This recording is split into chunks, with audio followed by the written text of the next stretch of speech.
ассалому алайкум тамошобинони азизи телевизиони вилояти Суғд. ба таваҷҷӯҳи шумо барномаи фирдавсӣ ва шоҳномаи ӯ пешкаш карда мешавад. меҳмони барномаи имрӯза устоди донишгоҳи давлатии Хуҷанд ба номи академик Бобоҷон Ғафуров, адабиётшунос устод Саидумрон Саидов. устод, мо шуморо ба барнома хушомадед мегӯем ва шумо ки ин навбат маротиби чанд аст дар барнома иштирок карда истодаед, дар бобати мавзӯъҳои мухталифи шоҳнома бо ҳам суҳбат карда истодаем. барои шумо арзи сипоси хешро низ баён медорем. ва имрӯз ман мехостам дар бораи хират дар шоҳнома камтар суҳбат кунем. албатта хато намекунем агар гӯем ки шоҳнома саропо ин хират аст, лекин мехостам ана ҳамин калимаи хиратро, мавзӯи хиратро боз дар бораш бештар суҳбат кунем барои бинандагони азиз вобаста ба ана ҳамин мафҳуми хират дар шоҳнома Абулқосим Фирдавсӣ чӣ гуфтааст баён медоштед. ассалому алайкум. ҳазор ташаккур олимҷон. ниҳоят махсусан аҳли адаб, суханшиносон, адибон хурсанд ҳастанд ки имрӯз дар телевизиони вилояти Суғд як барномаи ҳамешагӣ, як барномаи бо номи Фирдавсӣ шоҳномаи амал мекунад ва фикр мекунам ки ин барнома дар маҷмӯъ ҳамин хел муттасил идома ёбад ва ин як барномаи мавсимӣ набошад, як барномаи ба қавли ҷовидона монанди барнома худи шоҳнома бошад. фикр мекунам бисёр масъалаҳои имрӯзаи худшиносии миллӣ, масъалаҳои фарҳанг, адабиёт, илм, махсусан таърихи адабиёт, таърихи кишвари мо дар ҳамин барнома метавонад баррасӣ шавад. мо метавонем тавассути ин барнома як хидмати бузурге барои худшиносии ҷомеа адо карда бошем. хуб, шумо гуфтед ки имрӯз суҳбати мо дар атрофи мафҳуми хират, атрофи мафҳуми ақл, дониш бошад. аслан шоҳномаи Фирдавсиро мо метавонем вақте ки аз нуқтаи назари мавзӯъбандӣ нигоҳ кунем, унҷа мавзӯъҳои шоҳномаро метавон ба даҳҳо қисм бахш кард, аз ҷумла масалан дар мавриди сулҳ, дар мавриди дӯстӣ, дар мавриди ватандорӣ, дар мавриди худшиносӣ, дар мавриди забон, дар мавриди худошиносӣ, дар мавриди хират, дар мавриди дониш ва ҳамчунин инҷа мо метавонем пиромуни мафҳумҳои манфӣ ҳам суҳбат кунем, аз ҷумла фиреб, дурӯғ, тӯҳмат, хиёнат, ватанфурӯшӣ. бисёр мафҳумҳое ҳастанд ки ин мафҳумҳо дар ҷои худаш зимни ин ё он сӯжаи достонҳои бузург баррасӣ шудааст. ва хират низ як мақому мавзеи хосе дорад. бисёре аз муҳаққиқон мегӯянд ки вақте ки худи шоҳнома оғоз мешавад ба номи худованди ҷону хират, каз ин бартар андеша барнагзарад, баъди офаридгор ва Фирдавсӣ ба хират руҷӯъ мекунад. ва аз нуқтаи назари авасто, аз нуқтаи назари оини зардуштӣ, аввалин чизе ки худованд эҳдо кардааст, офаридгор эҳдо кардааст, ин хират аст. барои ҳамин ситоиши хират як чизе ҳаст ки чӣ хеле ки шумо дар оғоз суҳбат гуфтед, аз оғоз то анҷом ин чиз аст. агар ҷое ҳатто дар сӯжаҳо, дар достонҳои хурду бузурги Фирдавсӣ як қаҳрамон, як паҳлавон ё як нафар, як образ агар ба бурд, ба тавфиқ, ба комёбӣ ноил шуда бошад, ӯ аз сари херду ақлу фаросаташ ва унҷа бозам бисёр вақт зикр мешавад ки ақли гиро дошт, херади баланд дошт, ба ин чиз ноил шуд.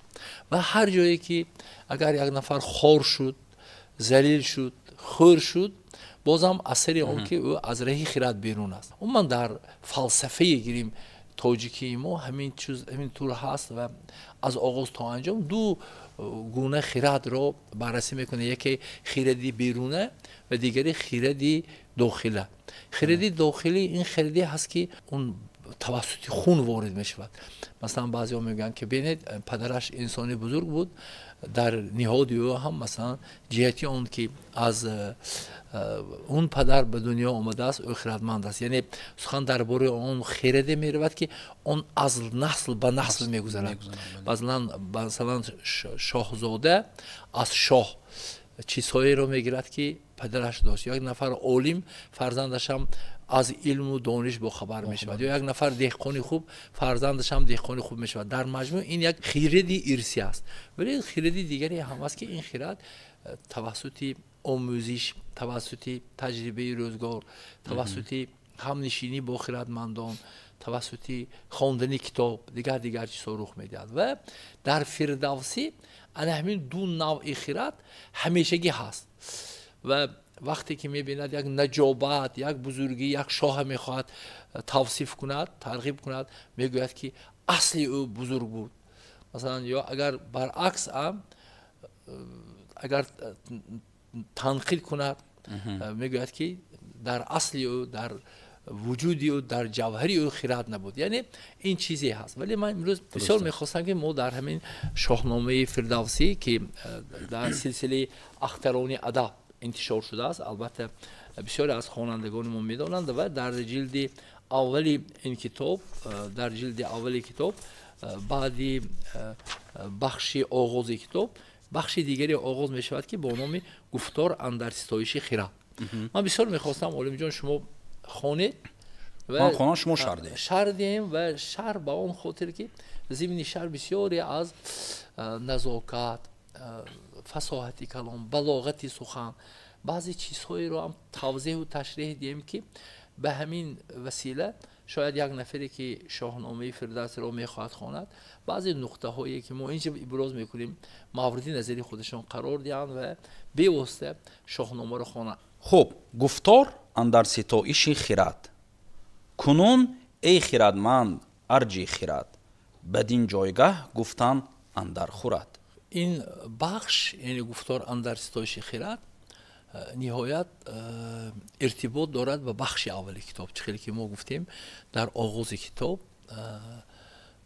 فردوسی به خواننده ای که من و شما هستیم، به خواننده ای که شاهنامه میخواند، به او همچون به یک نفر انسان دانشمند مراجعت میکنه. میگوید که ای خیرتمند.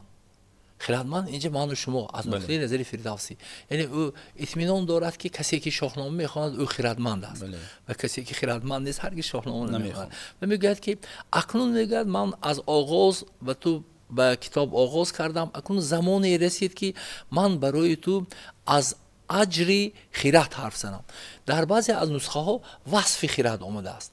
وصف خیرات آمده است. اکنون میگوییم که کدام از این نسخه ها درست است؟ مثلا وصف خیرات درست است، اجری خیرات درست است. سخن چون در مورد خیرتمند می رود، اینجا همین واژه اجر خیرات یعنی اجر گذاشتن، احترام گذاشتن، یعنی به خیرات، به دانش اعتبار دادن رو در نظر دارد. فردوسی میگوید که ای خیرتمند اکنون زمانی رسید که من برای تو از اجر، از شکوه و شهامت خیرات میخوام سخن کنم، حرف زنم که تو باید دانی که این خیرات چیست.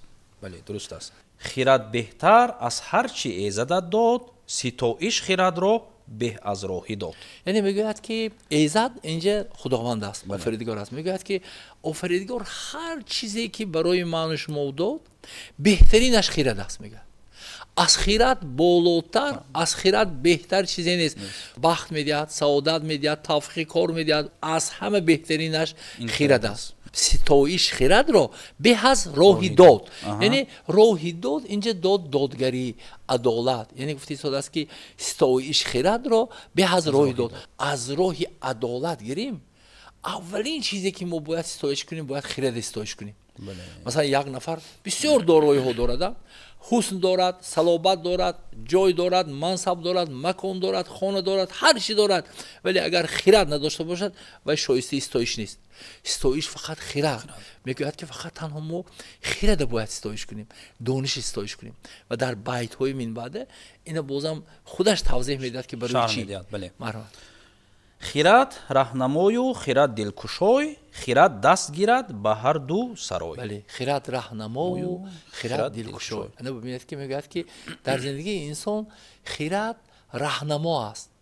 برای چی راهنما است؟ تصور کنید شما در زندگی میکنید، روزگار میبینید، هر روز از خواب میخیزید، کار میروید، میبیایید. مثلا میگوید که اگر خیرات نباشد، اگر عقل نباشد، شما هیچ کار کار نمیتوانید.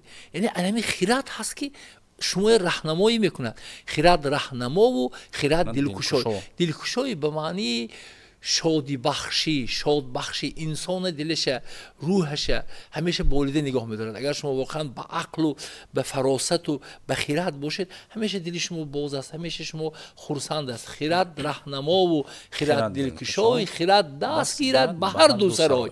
عقل میگه که وقتی که تو خیراتمند هستی، وقتی که خیرات با تو هست، ما دو سرای داریم. این سرای داریم، اون سرای داریم. همین جهان امروزی اگر نگاه کنیم، انسان هایی که خیراتمند هستند، صاحب خیرات هستند، اثر خیرات کار میکنند، همیشه موفق هستند. یعنی در زندگی اونها زحمت، در زندگی اونها رنج و عذاب زیاد نمیکشند، چون که اثر خیرات کار میکنند. ما بسیار نفرهایی دیدیم که پول دارن، مال دارن، چیز دارن، ولی در زندگی توفیق ندارن، در زندگی موفق نیستن. زیرا لیکن یک نفری هست که شاید یک پیسه زندگیش ندارد، یک پیسه ندارد که زندگی کند، یا زندگیش وضعی است، ولی اگر خیرات داشته باشد و همیشه همچون انسان هم از جانب جامعه پذیرفته میشود، هم خودش همیشه انسان حساب میکند. یعنی اینجا چی است؟ اینجا فردوسی میگه که انسان خوشبختیش از خیرات است. تمام دیگر دارایی صرف نظر میکند، از همه چیز این خیرات است. خب از او شادمانی، از اویت غم است. از اویت فزونی، از اویت کم است. ببینید اینجا اختلاف، یعنی شادی و غم میبیارد، بیشی و کم میبیارد. یعنی میگه که انسان بعضا فکر میکند که من کار میکنم، زندگی من خوب میکنم، مبلغ مییابم، روزگارم خوب میکنم، گمان میکند که شادی میکند. لیکن نفرایی هستند که اینقدر مبلغ زیاد مییابند لیکن شاد نیستند، اینقدر مبلغ زیاد مییابند لیکن اون برکه ندارد. انا میگوید که فردوسی میگوید که اگر تو با خیرات باشی شادمان هستی، اگر بی خیرات باشی تو غمگین هستی. اگر تو شادمان باشی تمام زیاده های زندگی، تمام دارایی های زندگی از آن تو هست. اگر از خیرات دور باشی تو فقط در کمی هستی، در نیستی هستی. اگر چنده که تو بسیار دارا باشی، بله تو در کم هستی. یعنی این خیرات میگوید اساسی تمام چیز. انسان هایی که با خیرات هستند، همون دارایی که در دست اون است، اون میتونن حفظ کنن اثر خیرات. و اون نفری که مثلا خیرات ندارد، اون دارایش هم تا 2 روز مثلا یا 3 روز تلف میدهد. یعنی همین میگه اثر خیرات است. خیرات، دانش، عقل، فراست، این همین مفهومایی هستند که همین خیرات ifade میکنه. خب تشکر. خیرات تیره و مردی روشن روان، نباشد همه شادمان یک زمان. روشن روان کیست؟ بیایید اول این تحلیل کنیم. روشن روان نفری هست که انسانی نهایت خوب، نهایت حلیم، مردم او رو دوست می‌دارند، خودش هم به کسی بدی کردن نمی‌خواهد. یک انسانی که یک زندگی همین چی دارد، حسد ندارد، چی ندارد، مثلا بخل ندارد و شاید زندگیش هم خوب باشد. لیکن میگه اگر خیرات تیره و مرد روشن روان مثل دومش نباشد همه شادمان یک زمان. انا آدمی که با وجود خوب بودنش اگر عقل و خیرات نداشته باشد هرگز خوشبخت نمیشود. فهمیدید؟ یعنی اون نفری هست که مثلا ما بسیار نفرهای میبینیم که به یک نفر بدی کردن نمیخوان، یک نفر عقل باز این دیگر چیز هم هست. یک انسان خوبی که اگر خیرات نداشته باشد، اگر یک نفری بد نشناسد، یک نفری خوب نشناسد، از او سوء استعمال میکنن. مخصوصا در زمان ما از انسانهای خوب سوء استعمال میکنن. ما بسیار در زندگی میبینیم. انسان ها میبینن که یک آدم خوب است، اثر عقل و فراست کار نمیکند، اندیشه و افکار مردم میگیرد، اون درست است نادرست است فکر میکند که درست است، لیکن خدا روشن روان آدمی خوب است، جهتی اون که خیرتش تیره به عمق چاه فرو میرود و بدبختی روبرو می شود. اون میتواند که در زندگی بردبار باشد. ببینید چقدر خیرات ارزش دارد، عقل چقدر ارزش دارد و این فردوسی برای همین هم ستایش میکنه. خب قبول. چی گفت اون هنرمند مردی خیرات که دانا زی گفتار او برخورد. بله اینجا برخوردن بر این حاصل. خب میگم که بر میدن بر این حاصل میگوید که همین انسانی که هنرمند هستن، هنرمند است، این سخن از یک نفر هنرمند میگوید که انسانی که صاحب خرد هست و البته از انسان‌های خردمند بهره میبردارد. بله فهمیدید؟ سرچشمه خرد فقط کتاب نیست. درست. سرچشمه خیرات فقط این دارایی‌های معنویه که مثلا توسط اینترنت و توسط تلویزیون و توسط رادیو مثلا می‌بینی. یک سرچشمه این مردم خیراتمند هستند. اگر انسان با انسان‌های خیراتمند هم نشین شود، خواه نخواه خیراتمند می‌شود. میگن سخن درباره همین می‌رود. یعنی در دنیا باید کوشش کند انسان که فقط با انسان‌های دانشمند روبرو شود. اصلا یک چیز بهره بردارد. از من یک چیز برای شما همینجا گفتنی هستم، یعنی بهره برداری. یک روز با یک نفر صحبت کردم، ببینید اکنون از زندگی دیگه زندگی صحبت کردم. انسان خردمند یک حرف میگوید که اون میتواند کلا زندگی شما تغییر دهد، مناسبت شما به اصول زندگی تغییر یابد. یک نفر گفتن که انا همینجا گفتن من 4 دانه اولو یا 4 دانه گیلاس یا 4 دانه انگور دارم، 6 دانه معذرت 6 دانه، همین اصلا 6 دانه من باید تناول کنم، ضمناً من باید دانم اگر 2 دانه اون رو خورم اون برای شفا، 4 دانه خورم اون برای غذا، اگر 6 دانه خورم اون برای جزا. بله این شاید این اگر توضیح دید، یعنی انسان باید از پرخوری خودش نگاه دارد. ببینید که 2 دانه شما شفا میبخشد، 4 دانه شما غذا میشود، 6 دانهش علاقه شما جزا میشود. یعنی این چی است؟ این خیراتمند. ببینید یک صحبت خیراتمند نشستم، همون یک صحبت همون خیراتمند برای همین سخن نگفت، اکنون من آمدم این صحبت برای شما گفتم. بله این هم شاید شما از همین صحبت من یک چیز برداشت میکنید و فردوسی هم همین سخن میگوید که انسان ها باید از انسان های خردمند استفاده کنند، بهره بردارند. خوب قبول. کسی که خرد را ندارد ز پیش، دلش گردد از کرده خویش ریش. انسانی که از سر خرد کار نمیکند، خواه نخواه از اون کاری کردگیش دلش ریش میشه. ریش شدن این چی؟ ریش زخمی شدن، چه میگم غمگین شدن، یعنی عذاب کشیدن. یعنی انسان باید از سر خرد، باید که از سر خرد کار کنه، چون از خرد نشد البته آخر الامر چی است؟ پشیمان میشه. خوب. هوشیوار دیوانه خواند ورا، همان خویش بیگانه خواند ورا. هوشیوار دیوانه خواند ورا، همان خویش بیگانه خواند. اگر انسان بی خرد باشه چی میشود؟ سخن درباره هوشیوار آدم هوشیار میگن، آدمی که دانشمندند. هوشیوار دیوانه خواند ورا. مثلا کلمه دیوانه ما میگیم که دیوانه به معنی مجنون، به معنی از عقل بیرون میگیم، لیکن اینجا به این معنی نیست. اینجا مثلا ما میگیم که مردانه.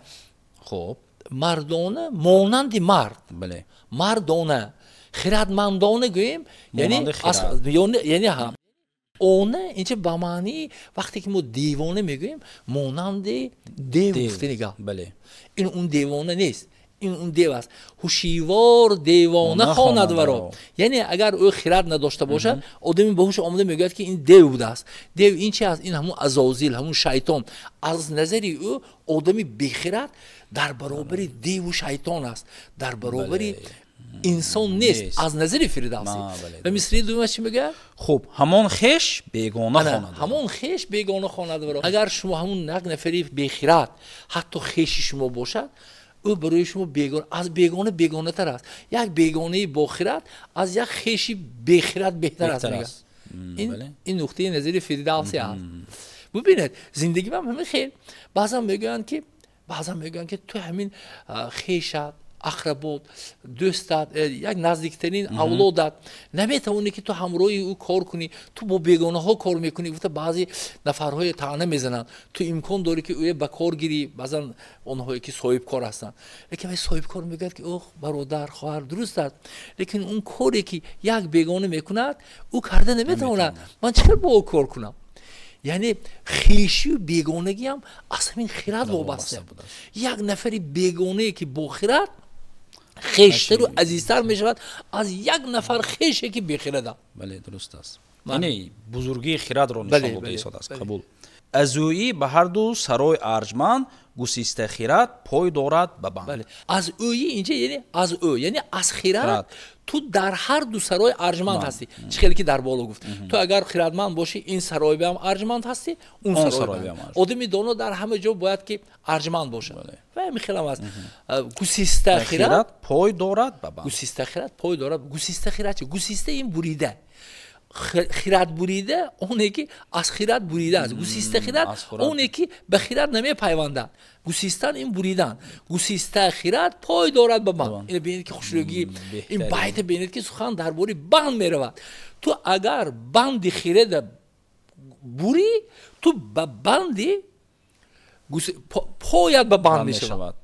ببین این چقدر زیباییه. یعنی که انسانی که از خیرات میبرد همیشه پای در بند است. پای در بند معنیش چی؟ اون نفری که راه گشته نمیتواند، اون نفری که فعالیت برده نمیتواند، اون نفری که اصلا از عالم بیرون است. از تمام نعمت‌های هرچند در عالم است ولی از عالم بیرون است. از همین نقطه ببینید گسسته خیرات پای دارد به بند. خیلی زیبا بیان کرد. این گسسته بند از اگر ما از نقطه نظری علم ادبیات شناسی صنعتی بدیهی و دیگر چه البته این به ما وارد نمیشیم، اگر از این نقطه نظر وارد شیم اینجا با علم شعریت هم از جانب ابوالقاسم فردوسی شده است، رعایت شده است. خوب تشکر.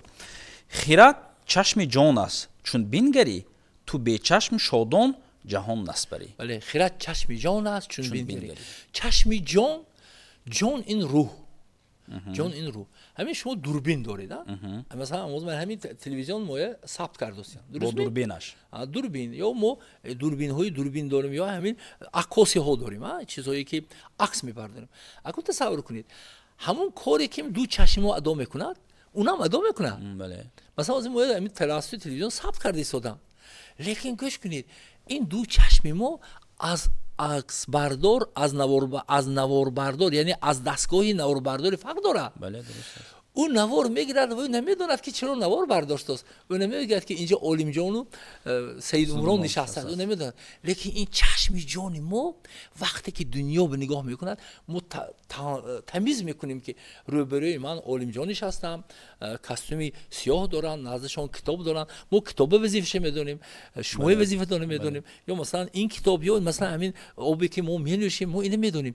یعنی گفته است که انمی خیرات اگر خیرات نباشد این چشم ما ارزش نداره. بله درست است. متوجه شدید؟ انا سخن درباره انمی میرود که چشم جان ما، انمی روح ما، وجود ما عالمی بیرون به انمی خیرات میپیوندند.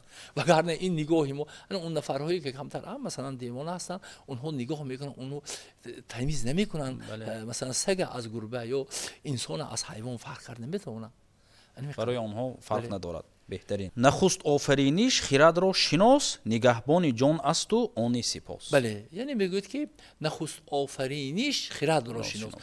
وقتی که بعد خداوند و اولین آفرینشی آفریدگار از نقطه نظر فردوسی این خیرات. نخست آفرینش خیرات را شناس. تو دون که خیرات اولین آفریدگار است. تمام. اول دانش داد که انسان تمیز کند، خوب از بد فرق کند. نگهبان جان است و اون سپاس هست که اونجا سپاس نیست، اون سپاس در کتاب غلط. من میدونم اینجا سپاس، لیکن در اصل اون سپاس. یعنی خیرات جان نگاه میدارد و همچنین سه چیزی هست که سه پست به معنی سه مفهوم، سه ستون، سه چیزی هست که اونا در پایان میگوید. ستای تو گوش از تو چشم و زبان، بله، که زینت رسد نیکو بد بگمان. انا کو میگوید که سه تا چیز و نگاهدارنده جان و نگاهدارنده سه چیز. کدوم سه چیز؟ چشم، گوش، زبان. اصلا تصور کنید تمام بلاهایی که سر انسان میبود اصلا سه چیز.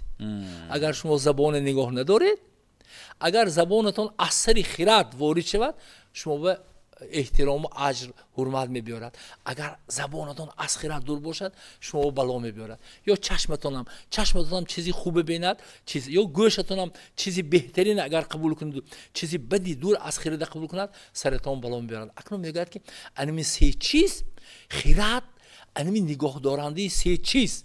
بعدی جان، جانتون هم خیرات نگاه می‌دارد، روحتون هم. انمی سه چیز. اکنون تصور کنید، به فکرم متوجه شدید که سخن درباره چی. یعنی انسان سینی همین سه پاست، یعنی چشم، زبان، گوش، همیشه خیرات رو باید در نظر داشته باشد. وقتی که شما به یک چیز نگاه میکنید، یکی فکر میکنید نسبتی همون یک چیزی بد دارید، اثر خیرات باید اندیشه کنید که واقعا اون چیزی بد است یا خوب.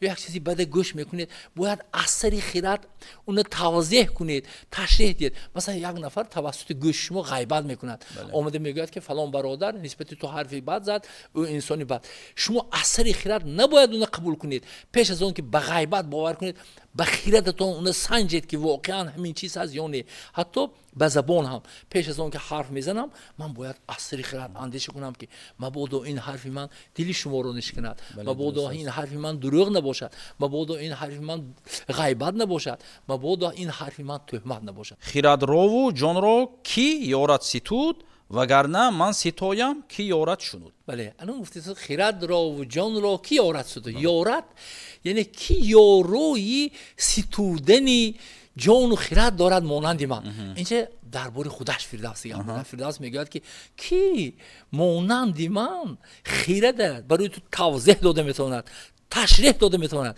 و اگر من همون کار توانسته دادم، کی هست که همین گپ های من میفهمد؟ شنیده میتواند. کی هست؟ آیا آدمی خردمند هست که همین حرفای پرخیردی من فهمد؟ این عجیبه. توجه من شما با اون میکشد که این مسئله که من برداشتم این مسئله عادی نیست. بله، درسته. نسبت خرد من شما بیخبر نباید باشیم. خرد این چیزی مهم است. خوب. حکیمو چو کس نیست گفتن چی سود، از این پس بگو کافرینش چی بود. بله، اکنون گفته که اگر شنونده این حرفای من نفهمد، من نمیگویم. بهترش که نگویم. یعنی دوی مثل چی؟ از این پس بگو کافرینش چی بود. بله، اکنون بعد بگو که آفرینش چی بود. یعنی بازم سخن درباره خیرات میرود. بله. توی کرده کردگاری جهان، شناسی همه آشکار و نهان. بله، این یعنی کرده کردگار، یعنی خداوند دادگیش. این یعنی بازم به ستایش خیرات است. میگه که تو هستی که از کردگار آفریدگار چیز کرده کردگار هستی. توسط تو ما میشناسیم خوبه، بده، نیکه. یعنی شناختن دنیا توسط خیرات. همیشه خیرات رو تو دستور دار. بله. بدو جانت از ناسزا دور دار. بله، تو اگر خیرات رو برای خودت همچون دستور زندگی نگاه داری، اگر تو در زندگی دانش، عقل، فراست رو، خیرات رو دستور دانی، پس تو در مصری دوم خب بدو جانت از ناسزا دور دار. جان تو از همه ناسزا دور میشود. تو ناسزایی ها رو از جانت تنها توسط دستور خیرات میتوانی دور کنی. اکنون دستور خیرات چی؟ دستور خیرات همین است که همین خیرات یک مفهومی است که وقتی که شما سوال میگذارید میگویید که همین کار رو کنم یا نکنم. اگر خیرات گوید که همین کار رو انجام ده، اگر انجام دهید شما به هدف رسیدید. اگر خیرات گوید که انجام نده، شما نباید که اون انجام ده. همین قدر چیز. یعنی دستور باید که خیرات دهد، نه یک نفر دیگه. خوب، یعنی وقتی که انسان به حیاتش با خیرات نگاه میکند، البته کارش همیشه خوب میشود. به گفتاری دانندگان راه جوی، به گیتی بپوی به هر کس بگوی. نه، به گفتاری دانندگان راه جوی. یعنی گفتی است که همون نفرهای دانندگان، اونهایی که صاحب خرد هستند، از گفته همونها راه را، از راه اونها بیرون مجو مرا. و در مصری دوم چه میگه؟ بگیتی بیپویو به هر کس بگوی. بگیتی بیپویو به هر کس بگوی. این یک چیزی عجیبی نازک می رود که وقتی که تو یک دانش، یک علم، یک دستور برای خودت گرفتی، تو تمام دنیا بگرد و انسان خوب گوی بخیر نشو. اگر یک چیزی خوب دانستی مردم دیگر هم بخیرت و خیرتمندی تلقین کن. ببینید فردوسی بزرگیش در چی؟ همین شاهنامه هم برای چی نوشت؟ این چیزهای خودش میدونست، برای آن نوشت که به مردم بگوید. همین به توسط شاهنامه تمام ارز دلشه خیرت برای من شما رسون. یعنی وظیفه انسان‌های خیرتمند مقرر میکنن اینجا. انسان‌های خیرتمند نباید که خب بعضی نفرها هستن یک چیز میآموزن برای خودشون میگیرن، لیکن برای یک نفر دیگر گفتن بخیلی میکنن. اگر او دونه پس من از نفرهای میشوم که الکی تنها نیستم، داننده همون دانش. یعنی سخن درباره این انسان محبتش به انسانهای دیگر توسط دانش. خب زی هر دانشه چون سخن بشنوی از آموختن یک زمان نغنوی. انا اگر میگوید که وقتی که تو بخیرت دانش میآموزی، وقتی که احساس میکنی که خیرت چقدر ارزش دارد، تو شب و روز نغنوی، این فارغ بودن، بعضا خواب نرفتن، نغنویش فارغ بودن. تو یک لحظه هم فارغ نمیشوی، همین خیلی شب و روز کتاب میخونی اگر تو دانی که دانش چی ارزش دارد. از یک جا میگه شاعر تا به جای رسید دانشی من که بدانم همه که نادانم. مثلا این ابوشکوری بلخی به فکرم یا شهیدی بلخی میگه همینجا میگه که تا به جای رسید دانشی من که بدانم همه که نادانم. یعنی انسان وقتی که میخواند هر لحظه نادانی خودش احساس میکنه و اینجا هم میگه که اگر تو به قدر دانش رسی یک لحظه تو آرام نمیگیری، همیشه دانش میجویی. و نهایت بیت آخرین چو دیدار یابی به شاخی سخون بدانی که دانش نیاید ببون. بله انا کن سخن درباره سخون. اصلا سخون اصلا ریشی درستش سخون.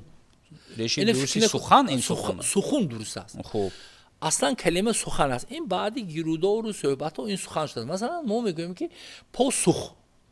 بله. همین پاسخون. مثلا من شما حرف زدم، شما به من پاسخ میدید. بله. یعنی پاسخون. یا مثلا پازهر میگوییم، یعنی پازهر، زهر هست، پازهر هست. پازهر بر مقابل زهر، پاسخ بر مقابل سخون. اصلا کلمه درستش سخون. فقط با گذشت زمان برای این نگوییم که این به خاطر وزن شده یا به خاطر قافیه شده. مثلا فردوسی سخون آورده است، بونو سخون. هم یک بار دیگر هم بیت خونیم.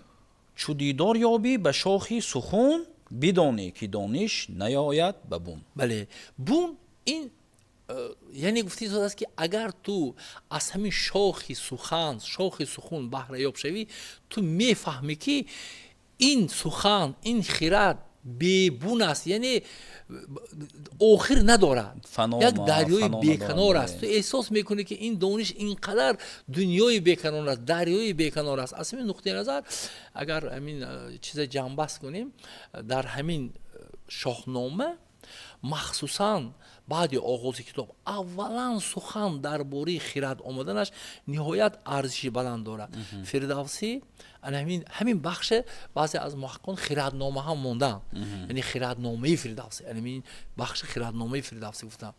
و انا همین خط سرخ خیرت از آغاز تا انجام شاهنامه هست. در تمام داستان ها سخن می رود.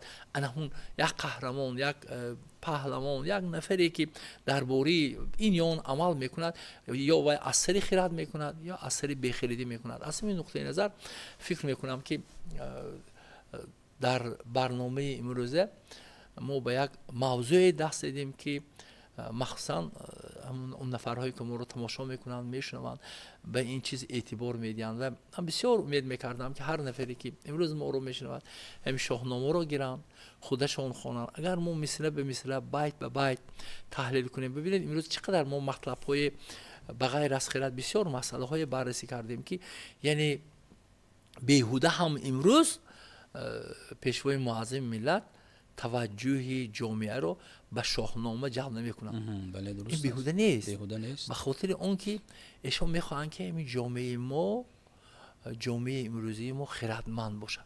من این بارها میگم که امروز نه بعد 10 سال 15 سال همین به دایره جامعی تاجیکان نفرهای باید بیان که بازم از این روزه خردمندتر باشن، عاقل‌تر باشن، داناتر باشن. فقط خرد راهنما و خرد راهگشای، شعر که فردوسی میگه همین خرد راهنما باشد، خرد راهگشای باشد. سلامت باشید. خب تشکر زیاد استاد برای اشتراکتان. بار دیگر عرضی سپاسی خویش را بیان میکنیم و بینندگان گرامی یادآور میشوم که در برنامه امروزی ما اشتراک داشتند ادبیات شناس استاد دانشگاه دولتی خوجند سید عمران سیدوف و ما با ایشان درباره بخشی از شاهنامه گفتار اندر ستایش خرد صحبت کردیم و انا همین بخش را برای شما شرح دادیم.